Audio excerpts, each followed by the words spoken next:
Science point channel में आपका स्वागत है दोस्तों। यहाँ पर आपको साइंस से रिलेटेड सब्जेक्ट की टॉपिक वाइज स्टडी कराई जाती है।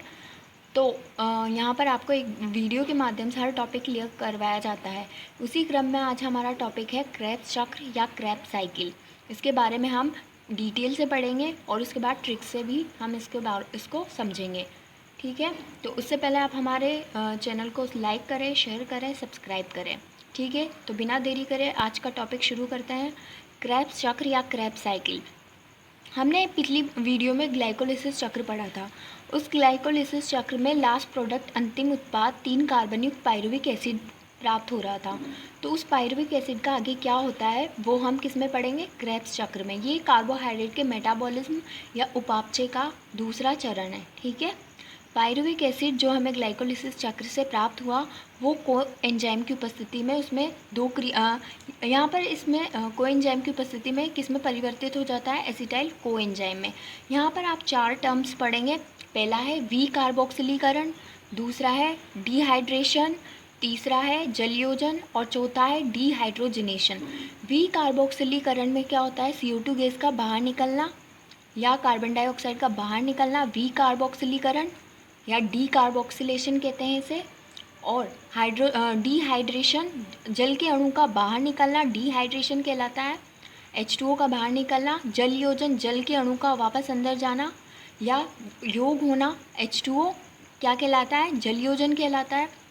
और जो चौथा है डिहाइड्रोजिनेशन या विहाइड्रोजनीकरण, जिसमें क्या होता है? हाइड्रोजन गैस टूटकर बाहर निकल जाती है। ठीक है, तो इसमें पायरुविक एसिड है और ये कोएंजाइम की उपस्थिति में इसमें 2 क्रियाएं होती है। वी कार्बोक्सिलीकरण जिसमें CO2 गैस बाहर निकल जाती है और डिहाइड्रोजिनेशन या विहाइड्रोजनीकरण जिसमें NAD किस में टूट जाता है? NADH2। ठीक है, तो ये है विहाइड्रोजनीकरण और ये है वी कार्बोक्सिलीकरण। तो इस क्रिया के द्वारा पायरुविक एसिड किस में बदल जाता है? एसिटाइल कोएंजाइम में। अब ये acetyl coenzyme citrate synthetase enzyme की उपस्थिति में सिट्रिक एसिड में बदल जाता है। किस में बदल जाता है? सिट्रेट सिंथेटेज की उपस्थिति में सिट्रिक एसिड में बदल जाता है। अब इस सिट्रिक एसिड एकोनाइटेज या एकोनिटेज एंजाइम की उपस्थिति में इसमें कौन सी क्रिया होती है? डिहाइड्रेशन की क्रिया होती है और H2O कहाँ निकल जाता है? बाहर। डिहाइड्रेशन जैसा कि मैंने आपको बताया था, जल का बाहर निकलना डिहाइड्रेशन। तो यहाँ पर निर्जलीकरण की क्रिया होती है और सिट्रिक एसिड से H2O का एक अणु बाहर निकल जाता है। कौन से एंजाइम की उपस्थिति में? एकोनाइटेज एंजाइम की उपस्थिति में। और क्या बनता है? सिस एकोनाइटिक एसिड। अब ये सिस एकोनाइटिक एसिड में वापस जलयोजन की क्रिया होती है और H2O अणु वापस जुड़ जाता है या इसका जलयोजन हो जाता है। कौन से एंजाइम की उपस्थिति में? एकोनाइटेज। यहाँ पर भी एकोनाइटेज काम आ रहा था जब निर्जलीकरण की क्रिया हो रही थी और यहाँ पर भी कौन सा एंजाइम काम में आएगा? एकोनाइटेज एंजाइम, जलयोजन में भी। ठीक है, अब इस सिस एकोनाइटिक एसिड का क्या हो जाता है? जलयोजन की क्रिया द्वारा आइसोसिट्रिक एसिड में ये बदल जाता है। आइसोसिट्रिक एसिड में बदलने के बाद ये आइसोसिट्रिक डिहाइड्रोजिनेज, जहाँ पर भी आप डिहाइड्रोजिनेज पढ़े इसका मतलब क्या हो रहा है? उसका डिहाइड्रोजिनेशन हो रहा है, मतलब H2 गैस बाहर निकल रही है। ठीक है, तो NADP इसमें डिहाइड्रोजिनेज एंजाइम की आइसोसिट्रिक डिहाइड्रोजिनेज एंजाइम की उपस्थिति में किस में बदल जाता है? NADH2 में बदल जाता है। और आइसोसिट्रिक एसिड किस में परिवर्तित हो जाता है? ऑक्जेलो सक्सिनिक एसिड में बदल जाता है। ठीक है, अब ये ऑक्जेलोसक्सिनिक एसिड डी कार्बोक्सिलेज का जैसा मैंने आपको बताया था कि इसमें क्या होता है? CO2 गैस बाहर निकलती है और ऑक्जेलोसक्सिनिक एसिड किस में बदल जाता है? अल्फा कीटोग्लूटामिक एसिड में बदल जाता है। ठीक है, अल्फा कीटोग्लूटामिक एसिड, अब इसमें कौन सी क्रिया होती है? इसमें भी डिहाइड्रोजिनेशन की और डी कार्बोक्सिलेशन की क्रिया साथ साथ होती है जिससे CO2 गैस बाहर निकल जाती है और NAD किस में बदल जाता है? NADH2 में बदल जाता है।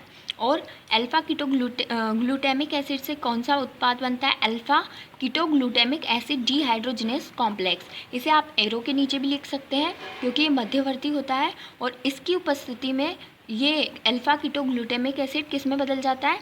सक्सिनाइल कोएंजाइम में। अब ये सक्सिनाइल कोएंजाइम सक्सिनिक थायोकाइनेज, कौन सा? सक्सिनिक थायोकाइनेज की उपस्थिति में सक्सिनिक एसिड में बदल जाता है। सक्सीनाइल कोएंजाइम सक्सीनिक एसिड में बदल जाता है।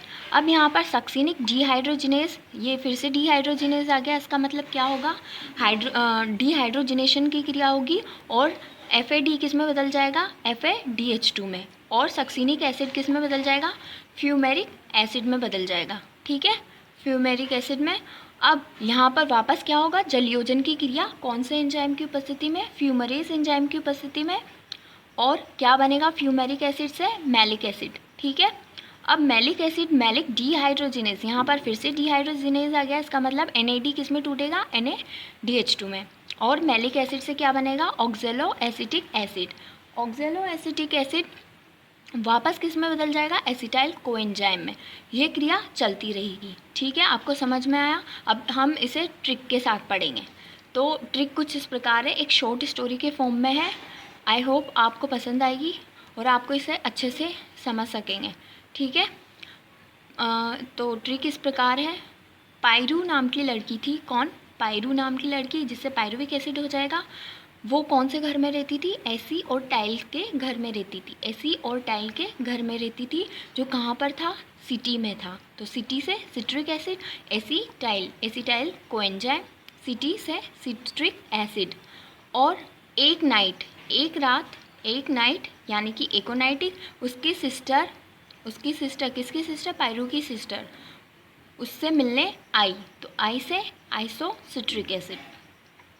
आइसोसिट्रिक एसिड, ऑक्स की सेल लगी थी, किसकी, बैल होते हैं ना, बैल।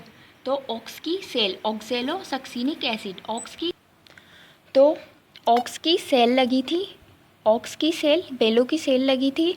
और वो किसकी मदद करने आई थी, किट्टू गिल की। कौन सी, ऑक्स की सेल में किट्टू गिल यानी कि कीटोग्लूटामिक एसिड। किसको सक्सेस दिलाने आई थी, किट्टू गिल को सक्सेस यानी कि सक्सीनाइल एसिड, तो सक्सेस दिलाने आई थी। अब किट्टू गिल ऑक्स की सेल में क्या हो गया, सक्सेस से सक्सीनिक एसिड। अब सक्सीनिक एसिड तो उसका क्या हो गया, फ्यूज़ उड़ गया। तो फ्यूज़ से फ्यूमेरिक एसिड, क्योंकि फ्यूज़ क्यों उड़ गया, क्योंकि वो मालिक बन गया था। मालिक से मैलिक एसिड, ऑक्स की सेल का, किसकी सेल का, ऑक्स की सेल का। और ये ऑक्स की सेल कहाँ लगी थी, एसी और टाइल वाले घर में। तो एसिटाइल कोएंजाइम। मैं ट्रिक को रिपीट कर देती हूँ।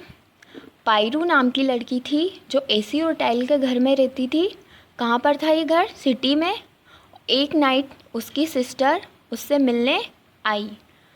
ऑक्स की सेल लगी थी, ऑक्स की क्या लगी थी, सेल लगी थी, किट्टू गिल को सक्सेस दिलाने, क्या दिलाने, किट्टू गिल को सक्सेस दिलाने। जब वो सक्सेस हो गया तो उसका फ्यूज़ उड़ गया। फ्यूज़ क्यों उड़ गया, क्योंकि वो मालिक बन गया था किसकी सेल का, ऑक्स की सेल का। और ये ऑक्स की सेल कहाँ लगी थी, एसी और टाइल वाले घर में। तो आपको समझ में आया, या ये ट्रिक से आप आसानी से लर्न कर सकते हो। आई होप आपको ये वीडियो अच्छी तरह से पसंद आई होगी और ट्रिक भी पसंद आई होगी। तो नेक्स्ट वीडियो में यही आज की हमारी वीडियो समाप्त होती है।